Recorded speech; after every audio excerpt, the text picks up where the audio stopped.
Nobody told you this at closing. You sat at that table for 2 hours. You signed your name 43 times. A notary watched you do it. A loan officer shook your hand. Someone gave you a keychain with 2 keys on it and said, "Congratulations." And not one person in that room mentioned that the walls of the house you just bought were built with wood cut from trees that were 19 years old. Not 60, not 40, 19. The grading stamp on that lumber says the same thing it said in 1962, when the trees were old and the wood was dense, and a nail driven into it stayed there for decades. The stamp never changed. The trees did. You signed a 30-year mortgage on a wall with a 15-year clock. The bank knew the math. The builder knew the math. The inspector cashed a $450 check and marked the framing satisfactory. Nobody had a financial reason to tell you. I do. Start with the wood, because everything else builds on it. In 1960, the Douglas fir and southern yellow pine going into American homes came from trees that were between 40 and 80 years old. Slow growth timber, dense annual rings pressed tight together, high resin content, the kind of wood where a nail goes in hard and stays hard. Today, those same species get harvested on a rotation of 15 to 22 years. Plantation timber, grown fast, cut young, dried fast, stamped with the same grade designation as the old growth material the standards were written to describe. Here's the part that the industry does not put in a press release. A 22-year-old pine has approximately 65% of the stiffness of a 60-year-old pine of the same species and the same nominal dimension. Stiffness in engineering terms describes how much a material deflects under load before it permanently deforms. Lower stiffness means more deflection. More deflection over years of loading means creep. The slow, invisible, permanent bending of a structural member that nobody notices until a door starts sticking, or a floor develops a bounce that was not there before. Creep is not dramatic. It does not announce itself. It just accumulates, quietly, inside the walls, for years, while you are making monthly payments on the loan. The grading system was never updated to reflect what happened to the trees. The standards assume characteristics the timber no longer has. The stamp is a historical document being applied to a contemporary material, and the gap between what it certifies and what it describes is inside your wall right now. Then there is the sheathing, which is the layer of panel material nailed to the outside face of your framing before the house wrap and siding go on. Before the 1980s, that layer was plywood. Actual plywood, thin wood veneers laminated in alternating grain directions, dimensionally stable, moisture resistant to a reasonable degree, holding nails at its edges with real grip. What replaced it is called oriented strand board.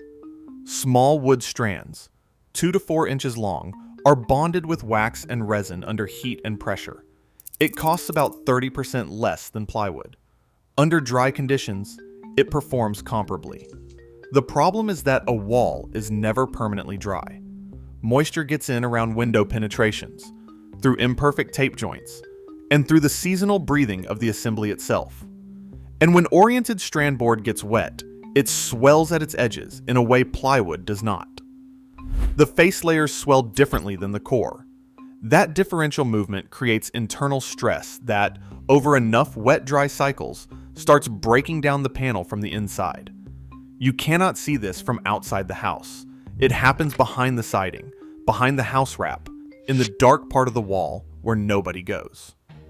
A contractor opening that wall for an unrelated job in year 11 finds sheathing that is soft and discolored along the bottom plates, and brings the homeowner news they were not expecting. The Forest Products Laboratory. Documented oriented strand board edge swell behavior in detail back in 1985. The construction industry adopted the product anyway. Builders do not pay for what fails 8 years after closing.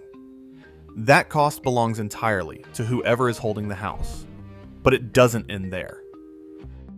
The third layer is the house wrap, and this one bothers me the most because of how it was sold. Before synthetic wraps, walls used building paper. Asphalt-saturated kraft has been in use since the 1890s. Vapor permeable, stable, and cheap enough that nobody worried much about it. Then, in the late 1980s, a product came along that offered better air infiltration resistance, and within a decade it had become the industry standard and then the generic name for the entire category.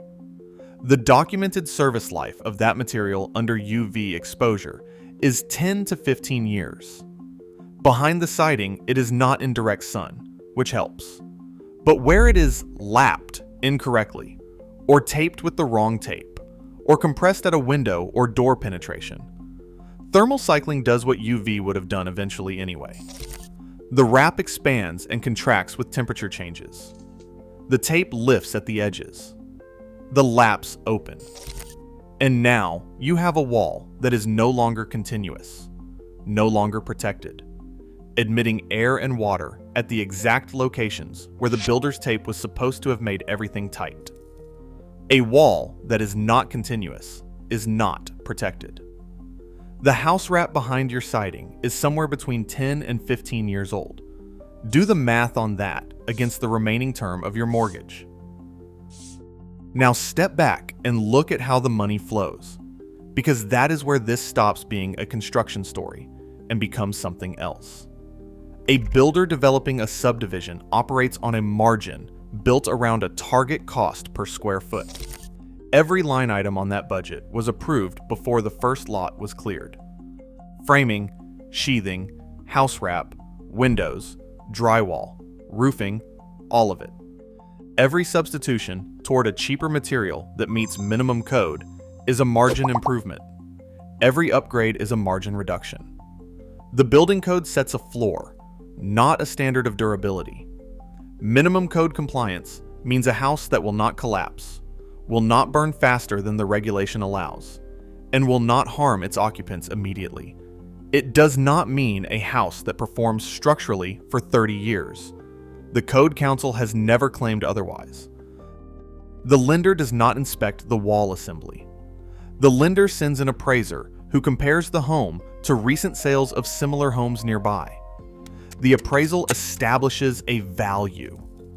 The loan is written against that value. Neither the appraiser nor the lender has any exposure to what happens inside that wall in year 12. They collected their fees at closing, and they moved on.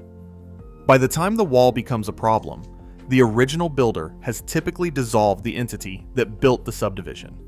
That is standard practice in residential development. The 1-year workmanship warranty has long expired. The 10-year structural warranty, if one was issued at all, is being disputed by an insurer whose claims department is staffed to deny first and negotiate later. The homeowner is left holding a mortgage with 18 years remaining on a house that needs a new wall assembly. That is not a worst case. That is a recurring pattern in residential construction litigation across every state, with a humid climate and a building boom in its recent history. Builders are doing it right. They specify plywood over oriented strand board because they have seen what happens when oriented strand board gets wet. They prime the back of every piece of exterior wood trim before it goes on the house, a step that takes 20 minutes per window and adds almost nothing to the budget, and is rarely done. They use flashing tape at window and door penetrations instead of house wrap tape, because flashing tape is designed for that application, and house wrap tape is not. None of those choices is required by code. None of them show up in the listing, the appraisal, or the lender's file. They show up in the condition of the wall in the 14th year. Finding one of those builders requires asking questions that the industry is not set up to answer comfortably. Ask what sheathing they use and why. Ask where the framing lumber comes from, and whether the yard tracks ring density or just species and grade. Ask to see the window flashing detail before the siding goes on.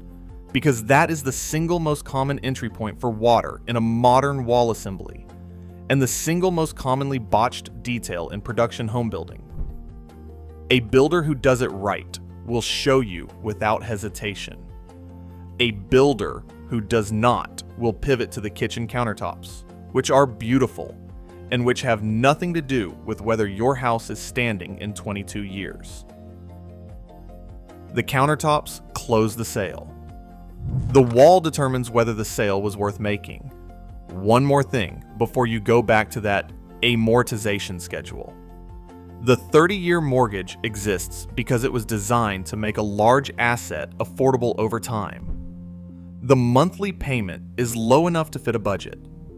The total interest paid over the life of the loan is, on most mortgages issued in the last 5 years, somewhere between 80% and 110% of the original principal. You pay for the house roughly twice, over 30 years, in exchange for being able to own it now. That math only works if the asset holds its value for the term of the obligation. An asset with a 15-year wall assembly does not hold its value for 30 years without a significant repair bill somewhere in the middle. That bill was not in the closing disclosure. It was not in the inspection report. It was not in the conversation you had with the loan officer who shook your hand and said congratulations. It is in the wall. Go look at the wall.